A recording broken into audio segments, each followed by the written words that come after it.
তারকেশ্বর মন্দির তৈরির ইতিহাস কি আপনি জানেন? কিভাবে এই মন্দির প্রতিষ্ঠা হয়েছিল? চলুন জেনে নিই এই মন্দির তৈরির অজানা ইতিহাস। হিন্দু দেবতা শিবের অন্যতম বিখ্যাত মন্দির তারকেশ্বর মন্দির তারকেশ্বর টেম্পল পশ্চিমবঙ্গের হুগলি জেলার তারকেশ্বরে অবস্থিত। 1729 সালে নির্মিত এই মন্দির হিন্দুদের কাছে অন্যতম পবিত্র তীর্থস্থান বলে পরিগণিত হয়। সমুদ্রমন্থনে যে বিষ উঠেছিল, সেই বিষ কণ্ঠে ধারণ করে নীলকণ্ঠ শিব সারা পৃথিবীকে রক্ষা করেছিলেন। ভগবতী তারার স্বামী ভোলা মহেশ্বরকে এই তারকেশ্বরে অত্যন্ত জাগ্রত দেবতা রূপে আরাধনা করা হয়। ভক্তজন শিবের অনুগ্রহ লাভ করতে বাঁকে করে পবিত্র জল নিয়ে দূর দূরান্ত থেকে পদব্রজে তারকেশ্বরে এসে মহাদেবের লিঙ্গে জল ঢেলে মঙ্গল প্রার্থনা করে শিবরাত্রির দিনে গাজনের উৎসবে। এখানে তারকনাথ নামে পূজিত শিব কিংবদন্তি অনুসারে বহু মানুষের দুরারোগ্য ব্যাধির নিরাময় ঘটান। তারকেশ্বরের দুধপুকুরে স্নান করলে নাকি সকল মনস্কামনা পূর্ণ হয় বলে মানুষের বিশ্বাস। এমনকি শোনা যায় যে নিকটস্থ কালী মন্দিরেও নাকি প্রয়োজনে তারকনাথ আরোগ্যের জন্য ভক্তদের যেতে বলতেন। কলকাতা থেকে 58 কিলোমিটার দূরে অবস্থিত তারকেশ্বর শহরের মাঝে তারকনাথের মন্দির হিন্দুদের এক প্রসিদ্ধ তীর্থক্ষেত্র।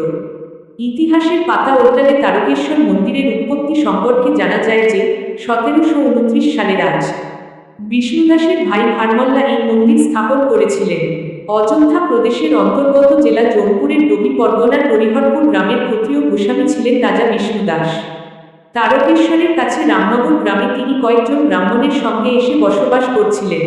ইতিহাস অনুসারে বাংলার নবাব মুর্শিদ কুলি খান তাকে রামনগরে প্রায় 1,500 বিঘা জমি দান করেছিলেন থাকার জন্য। কথিত আছে, অষ্টাদশ শতকে শিব স্বয়ং ভক্ত বিষ্ণুদাসের স্বপ্নে দেখা দিয়েছিলেন এবং নির্দেশ দিয়েছিলেন যে তারকেশ্বরের কাছে জঙ্গলের গভীরে যে শিবলিঙ্গ রক্ষিত আছে তাকে নিয়ে এসে মন্দির নির্মাণ করে, তবে দেবতাকে প্রতিষ্ঠা করতে হবে। রাজার রক্ষক মুকুন্দরাম ঘোষ একদিন লক্ষ্য করেন কয়েকটি গাভী ঘন জঙ্গলের মধ্য দিয়ে গিয়ে একটা শিলার উপর বাঘ থেকে দুধ নিঃসৃত করে ফিরে আসছে। বিষ্ণুদাসের ভাই ভারমল্লাকে এই খবরটা জানালে তিনিও দেখেন যে জঙ্গলের মধ্যে এক নির্দিষ্ট জায়গায় তাদের গাভীগুলি প্রত্যেকদিন শিলাখণ্ডে দুধ দিয়ে আসছে। নল খাগড়ায় পরিপূর্ণ সেই শিলাখণ্ডের মাথায় একসময় স্থানীয় মহিলারা ধান ছাড়ত বলে শিলাখণ্ডের মাথায় গর্ত হয়েছিল, যা আজও লক্ষ্য করা যায়। একথাও কথিত আছে যে ভারমল্লদেব সেই শিলাখণ্ড তুলে অন্যত্র স্থাপন করতে চাইলে ভগবান শিব স্বয়ং ভারমল্লকে স্বপ্নাদেশ দেন যে শিলাখণ্ড তোলা যাবে না, কারণ তা গয়া কাশী পর্যন্ত বিস্তৃত আছে। এর পরিবর্তে তিনি যেন সেখানেই একটি মন্দির নির্মাণ করেন। ফলে ভারমল্ল এবং বিষ্ণুদাস গড়ে তোলেন এই তারকেশ্বর মন্দির, যা পরে বর্ধমানের মহারাজা সংস্কার করেছিলেন। ক্রমশ তারকেশ্বরের কথা মানুষ জানতে শুরু করলে বহু দূরান্ত থেকে বৈদ্যবাটী হয়ে তাদের মন্দিরে পৌঁছাতে হতো। সেই জন্য পরে বৈদ্যবাটীতে একটি বাংলো তৈরি হয় এবং আরও পরে নীলকমল মিত্রের দাক্ষিণ্যে 1885 সালে শেওড়াফুলি থেকে তারকেশ্বর পর্যন্ত রেলপথ স্থাপিত হয়। একসময় দশনামী শৈব সম্প্রদায়ের মঠ হিসেবে এই তারকেশ্বর মন্দির পরিগণিত হতো। শিব সেবার জন্য ভারমল্ল 1023 বিঘা জমি অর্পণ করেন এবং তাদের গোরক্ষক মুকুন্দ ঘোষ ছিলেন তারকনাথের প্রথম সেবক। এখানকার পূজারীদের বলা হয় মহান্ত। বিখ্যাত মহান্ত কাব্যে কবিচন্দ্র রামকৃষ্ণ দাসের শিবায়ন কাব্যে এই তারকেশ্বর মন্দিরের উল্লেখ পাওয়া যায়। তারকেশ্বর মন্দিরের গঠনশৈলী বাংলার আটচালার অনুরূপ।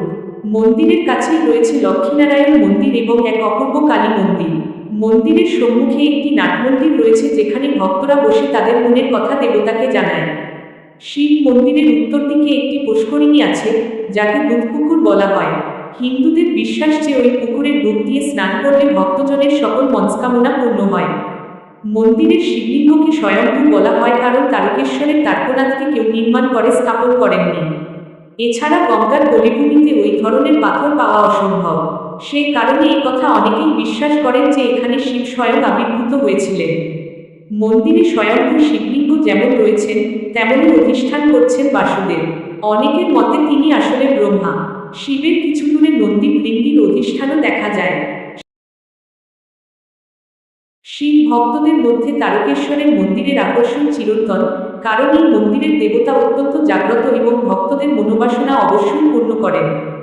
এই তারকেশ্বরের তারকনাথকে দ্বাদশ জ্যোতির্লিঙ্গের অন্যতম বলেও মনে করা হয়। মহাশিবরাত্রির দিন তারকেশ্বরে লক্ষ লক্ষ ভক্তের সমাগম ঘটে। সারা দিন ও সারা রাত্রি মন্দিরের দ্বার খোলা থাকে। এই মন্দির সংলগ্ন রাজবাড়িতে এই সময়ে মেলা বসে। স্থানীয় প্রশাসন থেকে কঠোরভাবে মন্দিরের নিরাপত্তার দিকে লক্ষ্য রাখা হয়। প্রত্যেক ভক্তকে মন্দিরে প্রবেশের পূর্বে পরীক্ষা করা হয়। শ্রাবণ মাসের প্রত্যেক সোমবার তারকেশ্বরে বহু ভক্তের ভিড় দেখা যায়। দেশের নানা স্থান থেকে বাগকাঁধে নিয়ে ভক্তরা শিবের মাথায় জল ঢেলে প্রার্থনা করার উদ্দেশ্যে তারকেশ্বরের মন্দিরে আসে। তাছাড়াও চৈত্র সংক্রান্তির দিন গাজন উৎসবে মন্দিরে ভক্তদের ভিড় হয়। সেখানেও বাগকাঁধে নিয়ে বহু ভক্ত পায়ে হেঁটে মন্দিরে আসে, দুধ পুকুরে স্নান করে, শিবের মাথায় জল ঢালে এবং আপন আপন মনোবাঞ্ছা জানায়। বাগকাঁধে নিয়ে জয় বাবা তারকনাথ উচ্চারণে পথঘাট মুখর করে ভক্তেরা ছুটতে ছুটতে আসে তারকেশ্বরে। এখানে দণ্ডি কাটার প্রচলনও আছে। মন্দিরের পূজার সময় সাধারণত সকাল 6টা থেকে 1:30 পর্যন্ত এবং বিকেলে 4টে থেকে 7টা পর্যন্ত। কিন্তু বিশেষ বিশেষ দিনগুলিতে মন্দির প্রাঙ্গণ সর্বসাধারণের জন্য ও সারা দিন রাত্রি খোলা থাকে। মন্দিরের বাইরে ফুল, মালা, প্রসাদের মিষ্টি, মোমবাতি, প্রদীপ ইত্যাদি বিক্রি হয়। এছাড়াও সর্বদাই পুজো করানোর জন্য পুরোহিতেরা উপস্থিত থাকেন। 1977 সালে তারকেশ্বরের বাবা তারকনাথকে নিয়ে বাংলা চলচ্চিত্র নির্মাণ করেছিলেন বাঙালি চলচ্চিত্র নির্মাতা সুনীল বন্দ্যোপাধ্যায়। গল্পের মাধ্যমে বাবা তারকনাথের মহিমা প্রচার করায় এই ছবি অত্যন্ত সাফল্য লাভ করেছিল। ছবিটির ঐতিহাসিক সাফল্য তারকেশ্বরের শিবকে আরও বেশি মানুষের কাছে পরিচিত করে তোলে।